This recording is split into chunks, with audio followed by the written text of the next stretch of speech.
recognize that it may not be us if the majority of the people of God are being blessed and you are sitting there but unable to feel anything, unable to move, then maybe the problem is in you.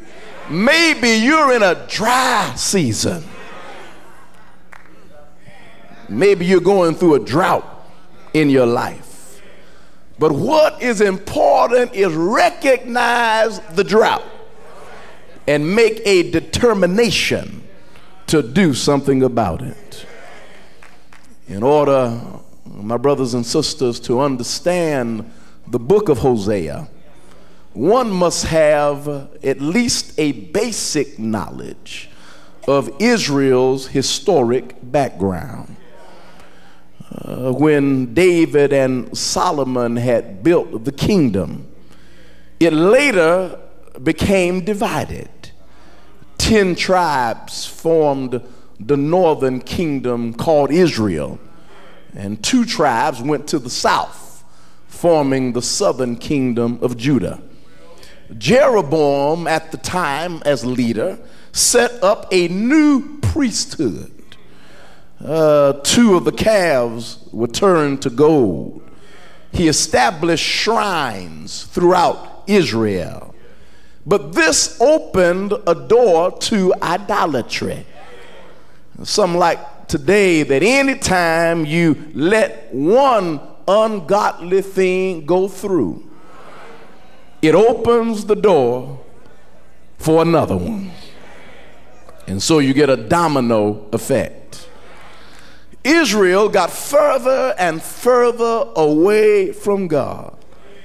And by the time that Hosea comes on the scene, and you know, just because he is a minor prophet, it does not mean that his message was minor. It just simply means that he wrote a shorter book. That's all it means. He writes a shorter book, but yet he's on point. Yet he's right there where the people need to hear him. He writes this book and God inspires him. As Israel gets further and further away from God, God speaks to Hosea and commands him to do something that is strange, something that is odd, something that is unusual. He asked him to do this in order to illustrate his disgust with the lifestyle of Israel. Now you can say what you want to. Sometimes God gets disgusted with us. Sometimes man does some things that does not please God. And God get disgusted with folks and get disgusted at government and get disgusted at a nation. God says to Hosea, go and take thee a wife of whoredoms. In other words, go and marry a prostitute. That don't even sound like God, do it? God says, go get a wife who is a whore, because I want to show you how the relationship has been severed. Get a wife of whoredoms, because the land have committed great whoredom, great harlotry, departing from the Lord. Anytime you depart from God, the land has to have trouble. Anytime an individual departs from God, you've got to have some trouble. See, we as saints, we have trouble, but we can get out of our trouble, because God is a very present help in trouble. So a saint can always get out of trouble. But when you depart from God, you're no longer a saint. You're out there on the devil's territory, and then trouble is heaped upon trouble. It's trouble after trouble. Israel and God had a very special relationship at one time. They were married to one another. Israel was the apple of God's eye.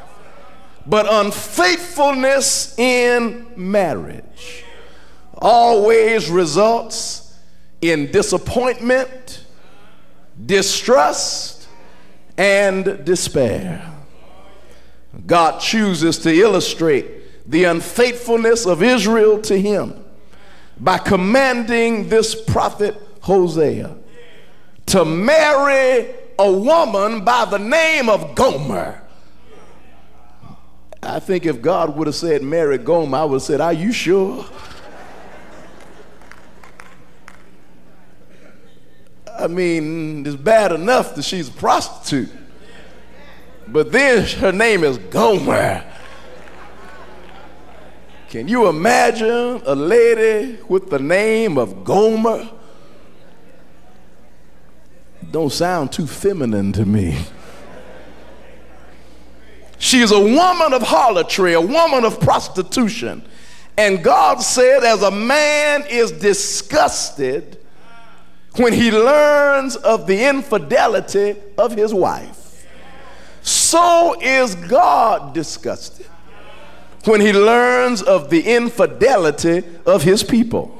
Unfaithfulness can destroy a marriage, but it also can destroy your soul. Israel had a habit of mixing true worship with the worship of false gods. And how can two walk together except they be agreed? So God had to do something about that. He has to scatter Israel, and God uses Gomer's 3 children to illustrate this point. Child number 1, the name of that child is Jezreel, which means God scatters.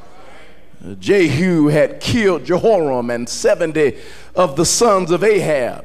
He successfully had purged Israel from the worship of Baal, but he left golden calves in both Bethel and in Dan. And he was not fully devoted to the Lord.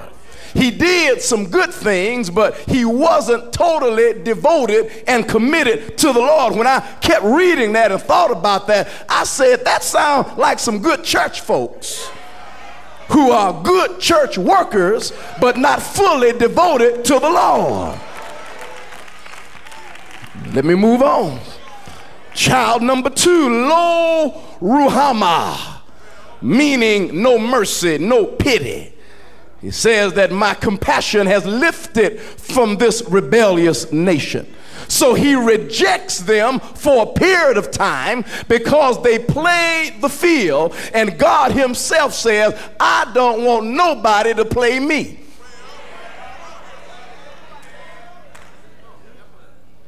And as I come to my close, child number 3, Lo-Ami, which means not my people.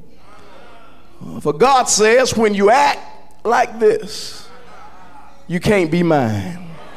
Sounds like a parent. You know, sometimes children act up, and when they act up, they say, I know you're not my child acting like that. I don't know where you got that from.